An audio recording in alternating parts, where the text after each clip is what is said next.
नमस्कार। आज बात करते हैं एक बहुत ही आम धारणा की। क्या बहुत सारी बीमा पॉलिसीज होने का मतलब ये है कि हमारी फाइनेंशियल सिक्योरिटी पूरी हो चुकी है?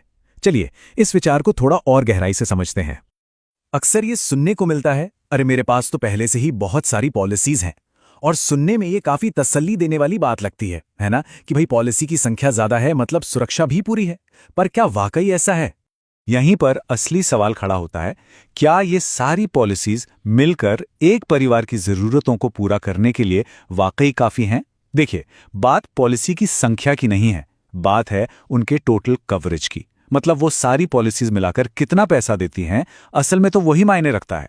इस बात को और अच्छे से समझने के लिए चलिए एक बहुत ही आसान सा लेकिन पावरफुल कंपैरिजन करते हैं, एक कार और एक इंसान की वैल्यू का। ये सोच बीमा को देखने का पूरा नजरिया बदल सकती है।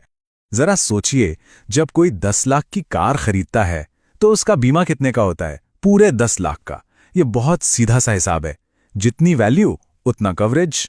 लेकिन जब बात किसी इंसान की आती है तो उसकी वैल्यू कैसे तय की जाए, यहीं पर चीजें थोड़ी अलग हो जाती हैं। और इसी सवाल का जवाब देने के लिए फाइनेंस की दुनिया में एक बहुत जरूरी कॉन्सेप्ट है, ह्यूमन लाइफ वैल्यू या HLV। ये हमें किसी इंसान की फाइनेंशियल वैल्यू समझने में मदद करता है, ठीक वैसे ही जैसे हम एक कार की कीमत समझते हैं। आसान शब्दों में कहें तो HLV वो रकम है जो ये पक्का करती है कि किसी के ना रहने पर भी उसका परिवार अपनी आज की लाइफस्टाइल को आराम से जी सके। ये एक तरह से भविष्य की पूरी इनकम को आज ही सिक्योर करने जैसा है। देखिए, HLV का मकसद सिर्फ एक मुश्त बड़ी रकम देना नहीं है। इसका असली मकसद ये है कि परिवार की जिंदगी बिना किसी आर्थिक परेशानी के चलती रहे, उनके सपने पूरे हों और उन्हें कभी किसी चीज की कमी ना महसूस हो। तो ठीक है, अब जरा प्रैक्टिकल होकर देखते हैं। चलिए एक बिल्कुल साफ और आसान उदाहरण से समझते हैं कि आखिर ये HLV कैलकुलेट कैसे होता है। चलिए मान लेते हैं कि एक परिवार को अपनी लाइफस्टाइल मेंटेन करने के लिए हर महीने 1 लाख रुपए की जरूरत पड़ती है। यही हमारी कैलकुलेशन का बेस बनेगा।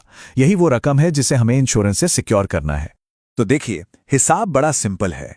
अगर महीने का खर्चा 1 लाख है तो साल का कितना हुआ? सीधा सा 12 लाख रुपए।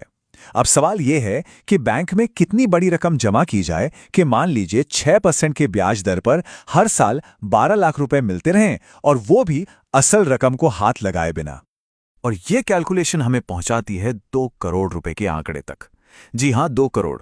अगर ये रकम 6% की दर से कहीं इन्वेस्ट की जाती है तो ये हर साल 12 लाख रुपए का ब्याज देगी, यानी महीने का ठीक 1 लाख रुपया। तो इस व्यक्ति की HLV हुई 2 करोड़ रुपए। तो अब चलिए इस पूरी बात को वापस उसी शुरुआती स्टेटमेंट से जोड़ते हैं कि मेरे पास तो बहुत पॉलिसी हैं। तो असली सवाल अब ये है, क्या किसी के पास 2 करोड़ रुपए का बीमा है? ये सिर्फ एक नंबर नहीं है, ये उसके परिवार की फाइनेंशियल सेफ्टी का सवाल है। क्या वो सारी छोटी छोटी पॉलिसीज को मिलाकर ये आंकड़ा पूरा हो रहा है? तो अगली बार जब कोई अपनी बीमा पॉलिसियों को देखे तो ये ना गिने कि वो कितनी है, बल्कि ये सवाल पूछना जरूरी है, क्या मेरा बीमा मेरी असली वैल्यू को, मेरी HLV को दिखाता है? ये एक ऐसा सवाल है जिसका जवाब किसी भी परिवार का पूरा भविष्य तय कर सकता है।